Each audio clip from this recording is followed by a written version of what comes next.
Never interrupt your enemy when he is making a mistake.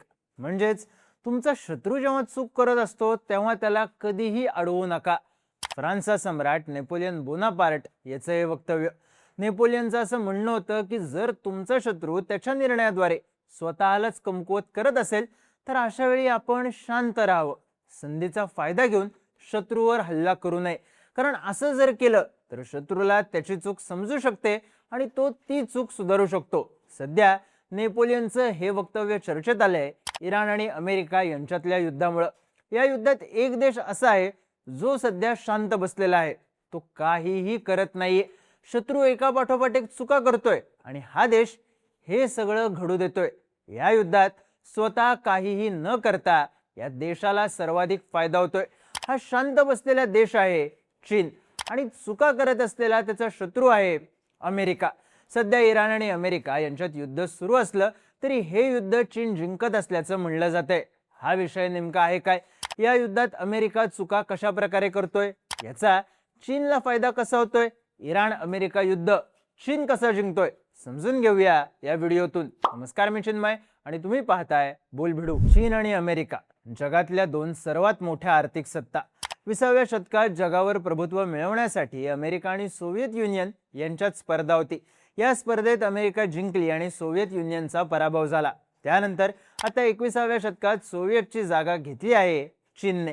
पण सध्या या दोन देशांचं नेतृत्व जे नेते करतायत त्यांची पर्सनॅलिटी एकमेकांच्या अगदी उलट आहे. अमेरिकेचे अध्यक्ष डोनाल्ड ट्रम्प हे अत्यंत उथळ आहेत. ते बोलताना विचार करत नाहीत. ट्रम्प कधी काय बोलतील याचा अंदाज कोणालाही लावता येत नाही. ते आज एक दावा करतात, उद्या त्याच्या विरुद्ध बोलतात. दुसरीकडे चीनचे अध्यक्ष शी जिनपिंग हे फार कमी बोलण्यासाठी ओळखले जातात. ते प्रत्येक निर्णय विचारपूर्वक आणि मोजून मापून घेतात. जिनपिंग यांच्या प्रत्येक निर्णयामागे लॉंग टर्म प्लॅन दडलेला असतो असं म्हणलं जातं. आता ट्रम्प यांच्या याच स्वभावाचा फायदा चीनला होताना दिसतोय. या वर्षी जानेवारी महिन्यात ब्रिटनचे पंतप्रधान कीर स्टारमर यांनी चीनचा दौरा केला होता. ब्रिटननं चीन सोबत तब्बल $4.5 बिलियन करार केला आहे. हा करार AI, क्लीन एनर्जी आणि हेल्थ केअरशी संबंधित आहे. फेब्रुवारी महिन्यात जर्मनीचे चान्सलर फेडरिक मर्झ यांनी चीनचा दौरा केला. यावेळी त्यांनी चीन सोबत औद्योगिक आणि ऑटोमोबाईल क्षेत्रात व्यापारी करार केले. या देशांनी चीन सोबत असे करार करणं असामान्य होतं, कारण ब्रिटन आणि जर्मनी सारखे युरोपियन देश नाटोचे मेंबर्स आहेत. ते अमेरिकेचे जवळचे मित्र देश राहिले आहेत.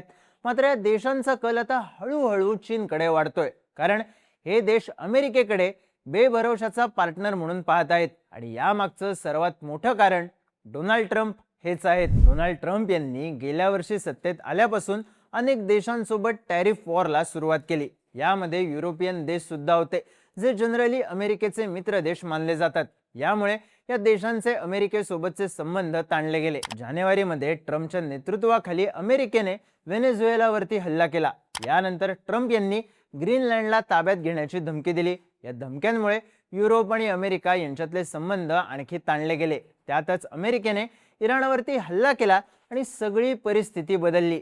युद्धामुळे हॉर्मुझच्या मार्गावरून होणाऱ्या वाहतुकीवरती मोठा परिणाम झाला. युरोपच्या 20% तेल आणि 5% गॅसची आयात या मार्गाने होते. युद्धामुळे या वाहतुकीला मोठा फटका बसला. आता इराणने हॉर्मुझमधून जाणारी अमेरिकन जहाजं रोखली आहेत, पण त्यानं चीन सारख्या देशांच्या जहाजांना जाण्याची परवानगी दिली आहे. यामुळे आता युरोपियन देश सुद्धा त्यांच्या जहाजांना परवानगी मिळण्यासाठी चीनकडे पाहत आहेत. ट्रम्प यांनी हॉर्मुझचा मार्ग खुला करण्यासाठी नाटो देशांना त्यांच्या फौजा पाठवण्याची विनंती केली, पण या देशांनी ट्रम्प यांना थेट नकार दिला. उलट हे देश इराणशी बोलणी करण्यासाठी चीनची मदत मागतायत. अमेरिकेचा प्रयत्न आहे की हॉर्मुझचा मार्ग खुला करण्यासाठी बळाचा वापर केला जावा, पण फ्रान्स सारख्या देशाचा याला विरोध आहे. धक्कादायक म्हणजे या मुद्द्यावरून फ्रान्सनं UN सिक्युरिटी काउन्सिलमध्ये चीन आणि रशियाची बाजू घेतली आहे. सध्या अमेरिका आणि युरोपमधले मतभेद एवढे वाढले आहेत की अमेरिका आता थेट नाटोमधून वेगळं होण्याची भाषा करतोय. या सगळ्या भांडणामध्ये खरा फायदा चीनचाच आहे, कारण अमेरिकेपासून दूर झालेले युरोपियन देश चीनच्या जवळ येत आहेत. ट्रम्प यांनी विनाकारण सुरू केलेल्या इराण युद्धामुळे हे सगळं घडतंय आणि चीन हे शांततेनं घडू देतोय. खरं तर चीन हा असा देश आहे ज्याची अर्थव्यवस्था तेल किंवा गॅसवरती अवलंबून नाही. चीननं मागच्या काही वर्षात तेल आणि गॅसवरची आपली डिपेंडन्सी मोठ्या प्रमाणात कमी केली आहे. आखाती देशांमध्ये काहीही झालं तरी त्याचा सर्वात मोठा परिणाम तेल आणि गॅसच्या सप्लायवरती होईल हे चीनच्या आधीच लक्षात आलं होतं. त्यामुळे त्यांनी भविष्याचा विचार करून विजेचा वापर वाढवला होता. आज युद्धामुळे भारतासारख्या देशात तेल आणि गॅसच्या सप्लायवरती परिणाम झाला, ज्यामुळे काही दिवस भीतीचं वातावरण सुद्धा होतं. युद्धामुळे नायरासारख्या कंपन्यांनी पेट्रोलचे दर वाढवले. युरोपियन देशांमध्येही गॅसच्या किमती वाढल्या आहेत. कच्चं तेल महागल्याच्या झळा अमेरिकेला सुद्धा बसायला लागल्यात. अनेक देशांमध्ये तर एनर्जी लॉकडाऊन लावावं लागेल अशी स्थिती आहे. पण चीनमध्ये ही परिस्थिती नाही, कारण चीनची अर्थव्यवस्था विजेवरती अवलंबून आहे. चीनमध्ये प्रचंड मोठ्या प्रमाणात रेअर अर्थ मिनरल्सचा साठा आहे. चीननं त्यांचा वापर ईव्ही बनवण्यासाठी केला. आज जगात ईव्हीच्या सेक्टरमध्ये चीन सर्वात आघाडीवर आहे. युद्धामुळे ज्या प्रकारे जगभरात कच्च्या तेलाच्या सप्लायवरती परिणाम झाला, त्यानंतर आता अनेक देश इलेक्ट्रिक व्हेकल्सकडे वळू शकतात. यात साहजिकच सर्वाधिक फायदा चायनीज कंपन्यांना आहे. चीननं इतके वर्ष ईव्हीच्या सेक्टरमध्ये जी गुंतवणूक केली त्याची फळं आता चीनला मिळत आहेत. इराण युद्ध यामागचं कारण ठरलंय. बरं, आता विजेची निर्मिती करण्यासाठी सुद्धा फॉसिल फ्युएल्स लागतात. यामध्ये तेल आणि गॅसचाही समावेश आहे. मग चीननं यावर काय तोडगा काढलाय? तर चीनमध्ये रिन्युएबल एनर्जीचा वापर मोठ्या प्रमाणात केला जातो. वीज बनवण्यासाठी सोलार एनर्जी, न्यूक्लिअर एनर्जी वापरली जाते. चीनमध्ये 60% जास्त वीज फॉसिल फ्युएल्सच्या वापराशिवाय बनवली जाते. अशा प्रकारे युद्धाच्या परिस्थितीतही चीनच्या अर्थव्यवस्थेवरती परिणाम झालेला नाहीये. इकडे युद्धात अमेरिकेला रोज अंदाजे $1 बिलियन खर्च होतोय. एवढा खर्च करूनही अमेरिकेच्या हाती अजून काहीही लागलेलं नाही. उलट युद्धामुळे मंदी आली तर त्याचा फटका पुन्हा अमेरिकेलाच बसणार आहे. अमेरिका स्वतःच्याच हातानं स्वतःचं नुकसान करून घेतोय आणि चीन सगळं शांततेत पाहतोय. मुळात चीन हा एक व्यापारी देश आहे. या देशाला जगाची फॅक्टरी असंही म्हणलं जातं. फायनान्शियल टाइम्सच्या रिपोर्टनुसार आता इराण आणि अमेरिका यांच्यातल्या युद्धामुळे चीनचा व्यापार आणखी वाढण्याची शक्यता आहे. हे कसं? तर रेड सी आणि अरबी समुद्राला जोडणारा रस्ता म्हणजे बाब अल मांदेबची सामुद्रधुनी. ही सामुद्रधुनी येमेन देशाला लागून आहे. युद्धात येमेनमधले इराण समर्थक हुती बंडखोर या सामुद्रधुनीला कधीही चोक करू शकतात.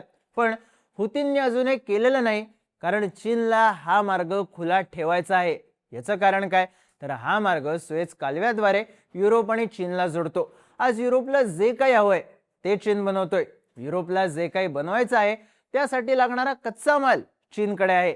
या सगळ्याची वाहतूक बाब अल मांदेबच्याच मार्गाने होते.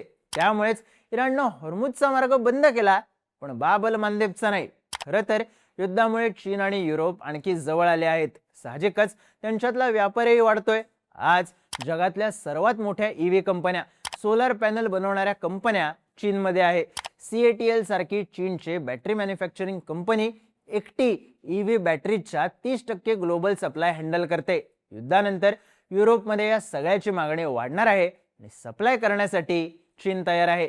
इराण अमेरिका युद्ध चीन जिंकतोय त्याशा प्रकारे. तसं पाहिलं तर या युद्धाचा आर्थिक परिणाम अमेरिकेवरती होणार हे निश्चित होतं. पण इराणमध्ये रेजिम चेंज करून तिथल्या तेलाच्या साठ्यावरती आपला होल्ड मिळवून हे नुकसान भरून काढता येईल असं अमेरिकेला वाटत होतं.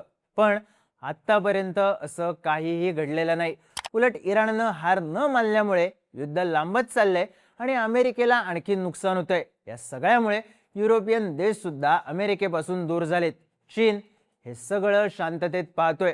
अमेरिका एकापाठोपाठ चुका करत असताना त्यातून खरा फायदा चीनचा व्हायला लागलाय, आर्थिकदृष्ट्या आणि राजकीय दृष्ट्या सुद्धा. तुम्हाला काय वाटतं? इराण अमेरिका युद्ध चीन जिंकतोय का? तुमची मतं आणि प्रतिक्रिया कमेंट करून नक्की सांगा. आणि माहितीपूर्ण व्हिडिओज पाहण्यासाठी बोल व्हिडिओच्या YouTube चॅनलला सबस्क्राईब करायला विसरू नका.